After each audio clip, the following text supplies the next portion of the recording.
was sort of the straw right there. Yeah. And she looked at me, and I looked at her, and she goes, "We're leaving, aren't we?" I said, "We are." And we got up and walked out. But is that also typical? It's not. It's not. I mean, really, it's not. You know, one of the reasons that I love working for Westport is we appreciate and love our agents. We appreciate and love relationships through this business.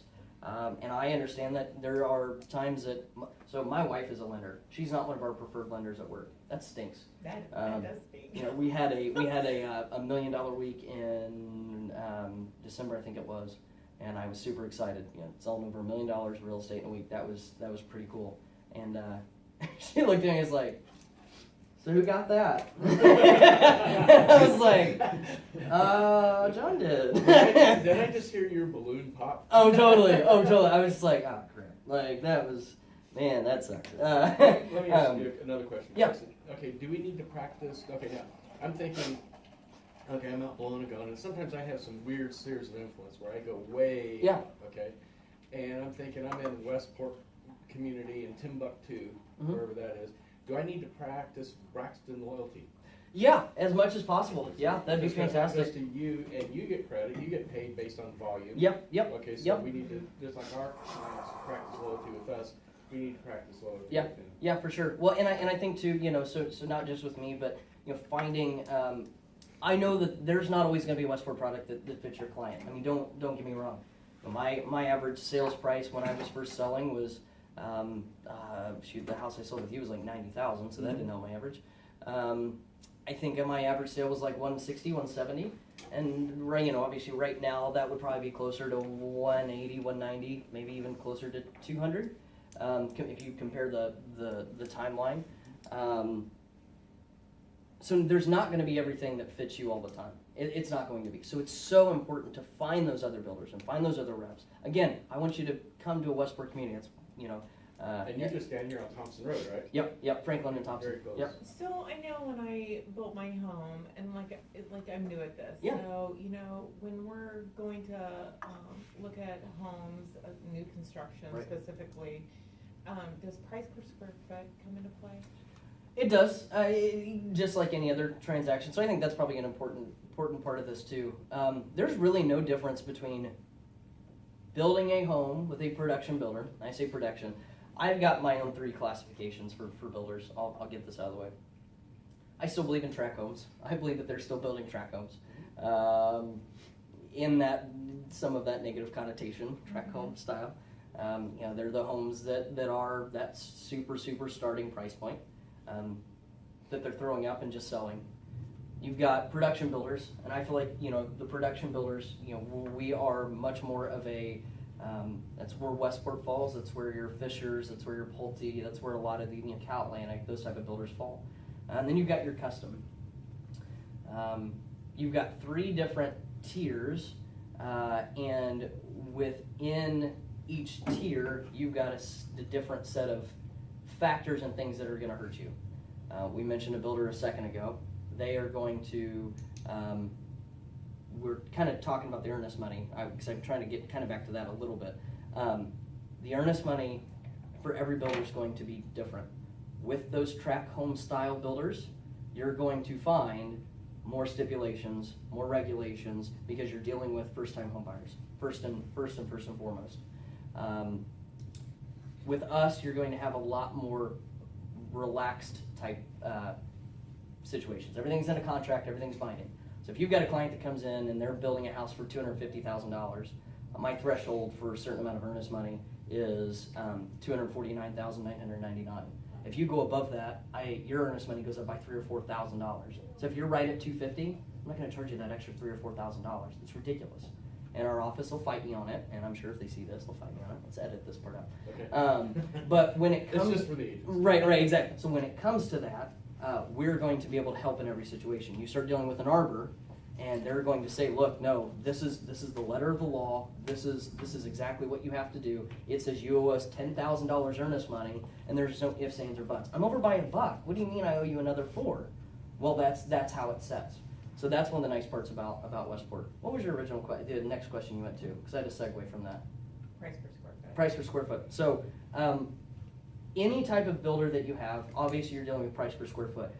Track homes, super price per square foot, because you're not getting those those super high upgrades.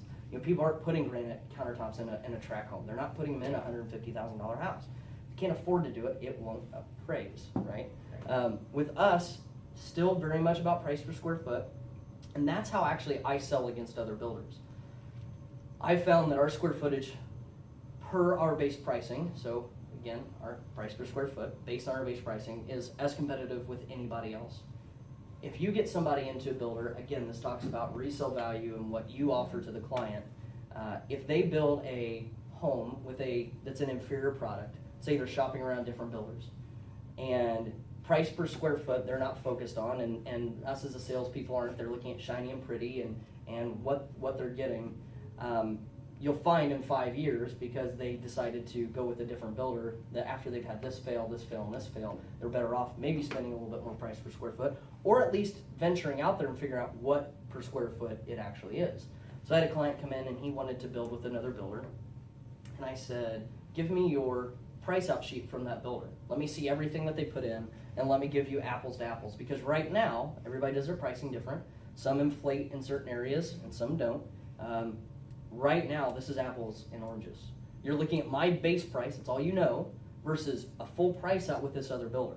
What are their included features? Because these are mine. What does an upgrade to granite look like? Do they offer a farm sink? Do they offer this appliance package? Like, we need to start breaking that down. So we'll start breaking that down, and then I'll pull out the floor plan. Again, let me work for you. So this is what we do every day. The next thing I do is I'll pull up the floor plan from the other builder, print it out, and lay it out with mine and go, okay. So they are showing, and I find this interesting, and I still can't get a full answer. If you look at a lot of builders' websites, their square footage on a plan will say from 2,200 to 4,500 square feet, and you're like, How does that work? where'd you get the other 2,000? Like, is it now a tri-level? Like, where did you throw that in? And most of the time you can't find it, because they're not going to include that in the basement. Some might do that, some might not. I'll pull up the floor plan and go, all right, well, based on what we're figuring here, and I'll go through and I'll figure out the actual square footage and say, look, I'm at 350 with 4,500 square feet of all finished space, and you're at 350 with half that, and your basement's not finished. And they're like, I had no idea. So price per square foot also comes into account, because now you've got this included, you've got this included, you've got this included, and they're going, well, I had to pay for all that at Joe Smith Builder. Well, you don't have to pay for that with us, and now you're getting more home for more bang for your buck. So your clients are going to be happier for a longer period of time. They're going to be more likely to build another Westport home. We have a lot of people that'll do that. They'll live in their Westport home for 2 or 3 years, call up their agent, and go, hey, let's sell this. They got a new section coming, and we actually like this floor plan now. And all of a sudden, you'll have a repeat client in the same neighborhood. Now make sure you keep up with them and make sure they're registered with you. Because if they're not, and they come back in without you, then you're in trouble. Well, that makes a good question. Yep. How long is the registration good for? 30 days. 30 days. So, great example. Re-register in 30 days. Re-register in 30 days.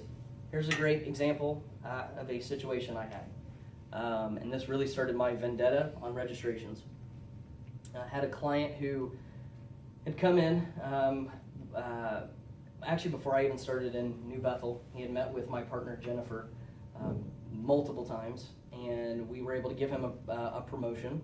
We had a $10,000 promotion, and then we were able to come off one of our lot premiums by a little bit. But it was like it was a hard sell tactic. I won't deny that. That's what she was trying to do. We're not quite as hard sell as we used to be since I got there, because I feel like sometimes that causes issues. This is a great example of an issue. So look, come in today, we'll give you $5,000 off your home site. So it was a total of $15,000 in promotions. Fantastic. They were the type that wanted to kind of negotiate and banter back and forth, and they decided to go running down to community in Greenwood, our same company, and said, well, the gal up there can get me $15,000 off. Well, at the time, our community didn't have a published promotion. We had a silent promotion that nobody else knew about. Our bosses did. They were kind of trial rolling it. Well, we didn't know it was going to come into effect when we had someone try to play us against one of our teammates, basically. And so, Jennifer gets a crappy phone call from that person. Well, I can't believe you're doing $15,000 in options, and like, how can you do that? And I'm like, crap. Like, literally the next day I started down there. I'm like, oh, this is awesome. It was a fantastic conversation to walk into. I'm like, okay, so we'll get this handled. So anyway, so I knew the client's name, I knew the situation, I never met the client. So 3 weeks go by again, I hadn't heard any more about this, he kind of went away. Because we told him, like, dude, it's back to 10, you can't play us like that, that's not how we want to do business. So he comes back, and I knew his situation, I recognized his name, and get him interested in the spec home. He's like, can you get the price reduced on the spec home? I can try. And I knew we needed to reduce it. It was one that had fallen through. And typically you'll find that if it's a house that somebody's customized and the sale falls through, the specs do typically sell for a lot less than we build them for. Just because people are like, they've put their touches in it. We didn't necessarily want that touch.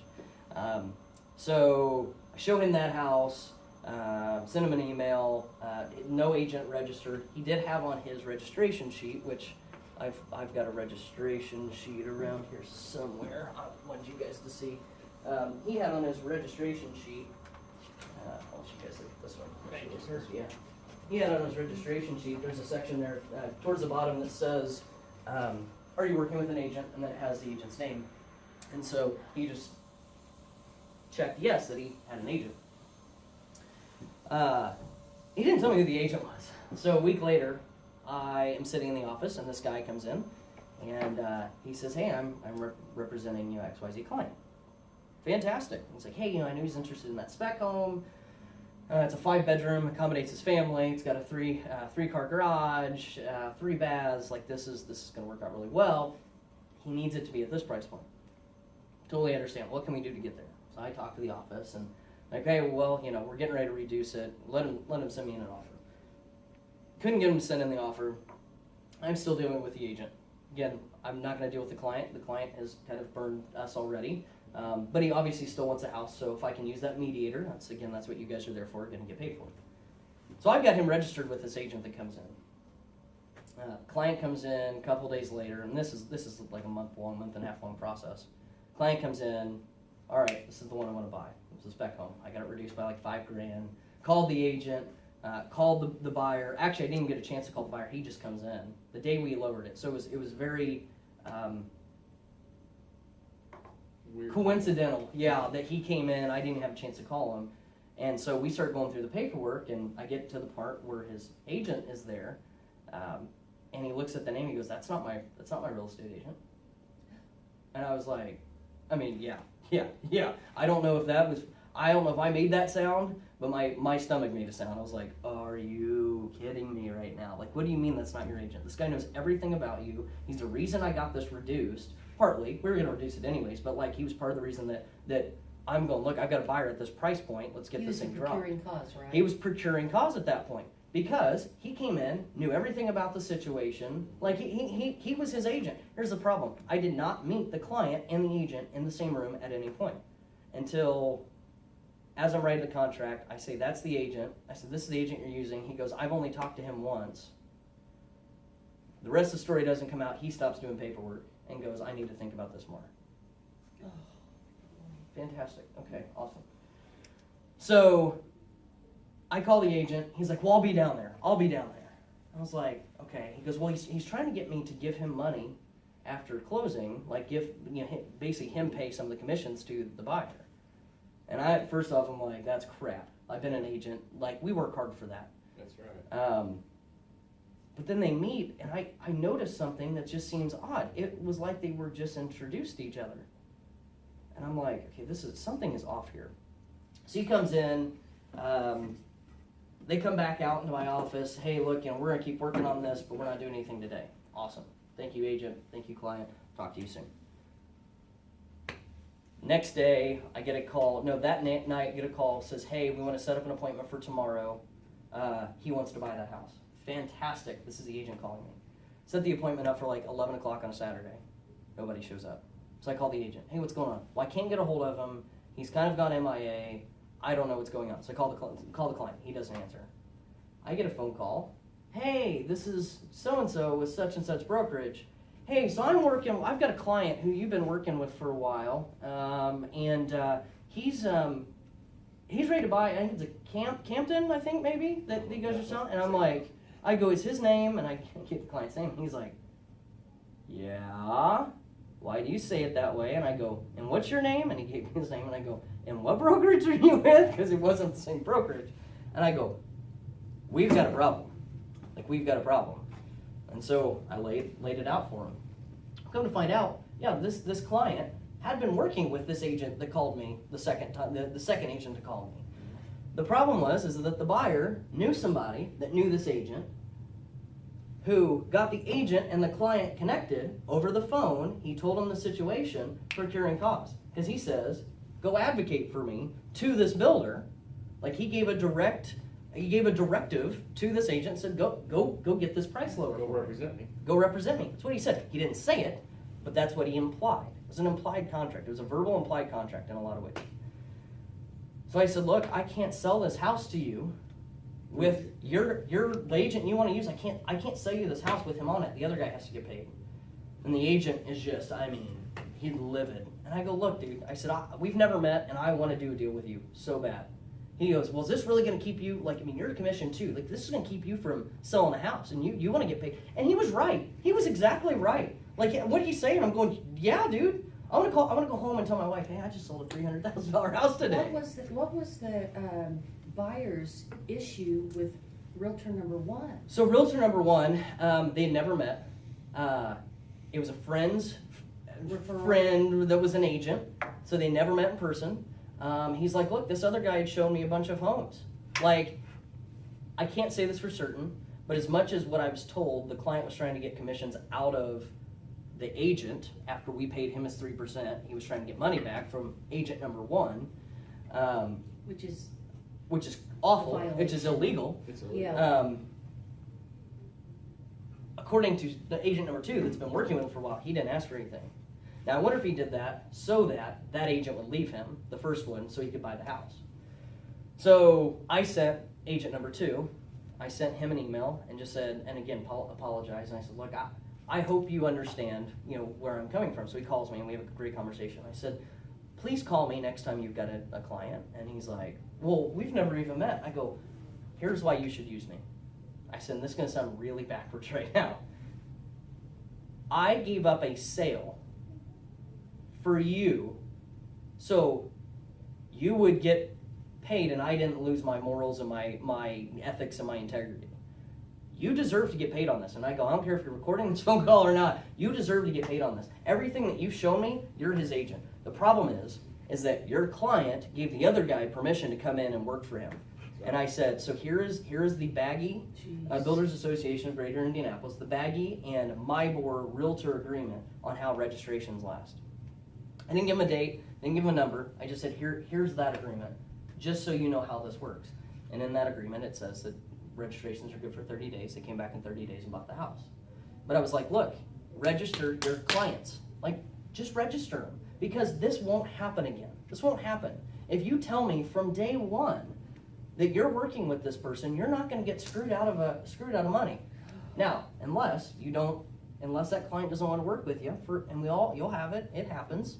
So if you bring him into a Westport home and it's after 30 days and they come back with another agent, I hate to say it, but I'm going to have to go, look, it's past the 30 days, they're not registered. And don't try to re-register them either if they don't want to work with you, because then that just makes it awkward for everybody at some point, right?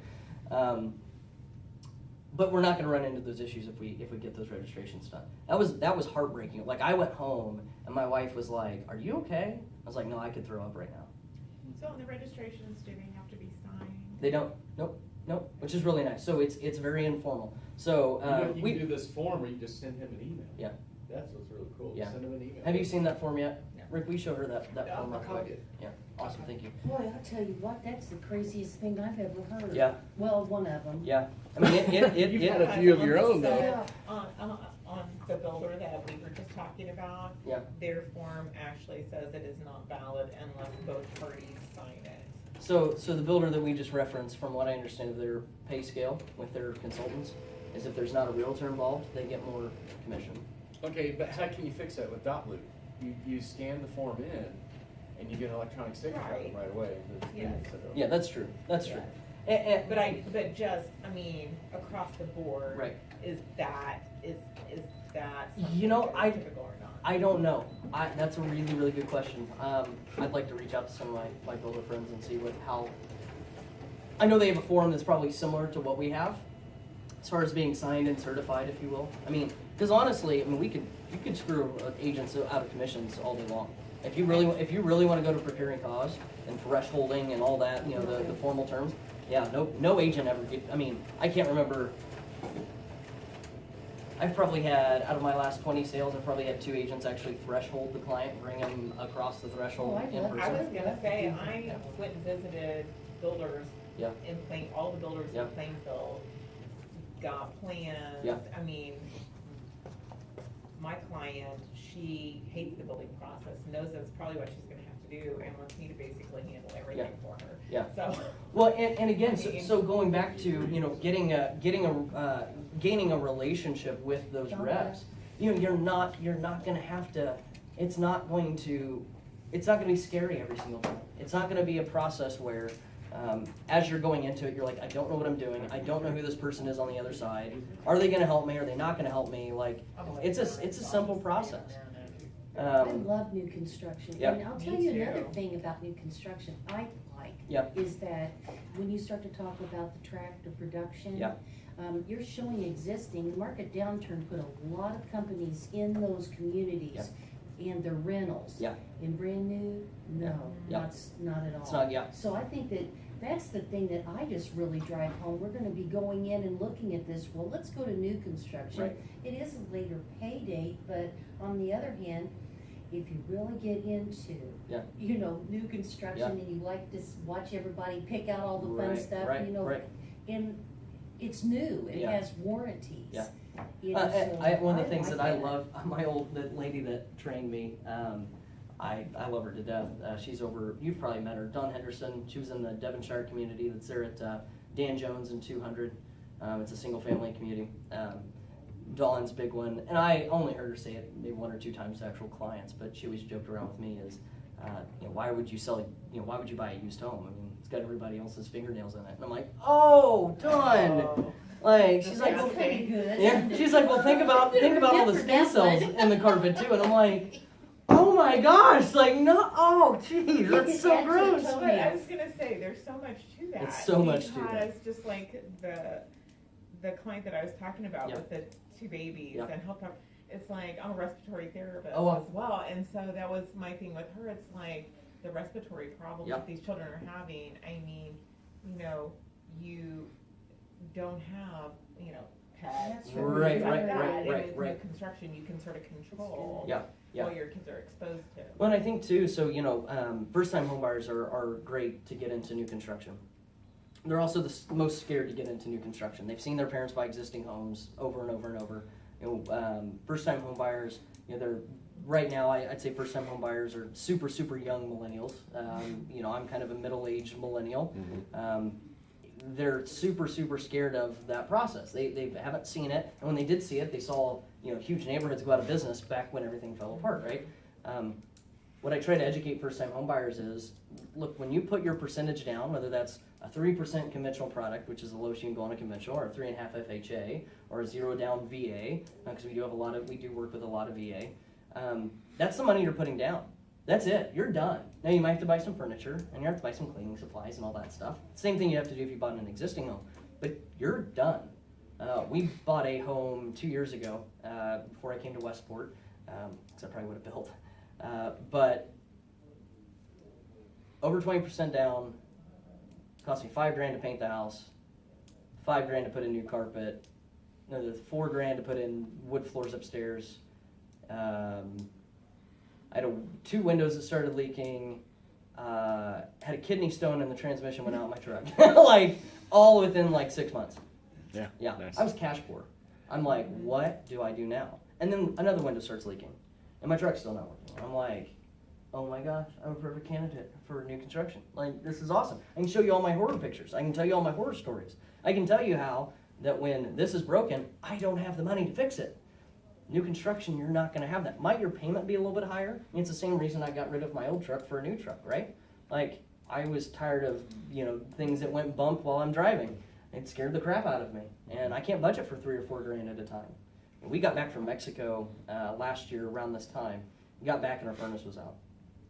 I had to pay, almost $1,000 to get that taken care of. Got back from Mexico. Again, 20% down. Am I exempt from some of this? No, not on existing inventory. He makes me feel better about my life. Yeah. Hey, Braxton, Yes. what I would Yep. like to do just for the video is just Yeah. kind of wrap up, and then we'll just stay for more questions. Yeah, for sure, And I for sure. promised these guys 1 hour, and we're Yeah. like 2 minutes from that. Yeah, no, So- good. Yeah, so- so the big thing is, registration. Give me those registrations. Let us help you. I mean, I think you'll if you can get some scripts, and I'd love to come back again for sure, and maybe work through some scripts with you guys. I don't have to role play or anything like that, but work through some scripts on how to get people into new construction. Let it work for you. I think a friend of mine, a realtor with High Garden, his name's Kyle Gillette, he gave us a good quote. I made 5 times more income per hour by selling new construction.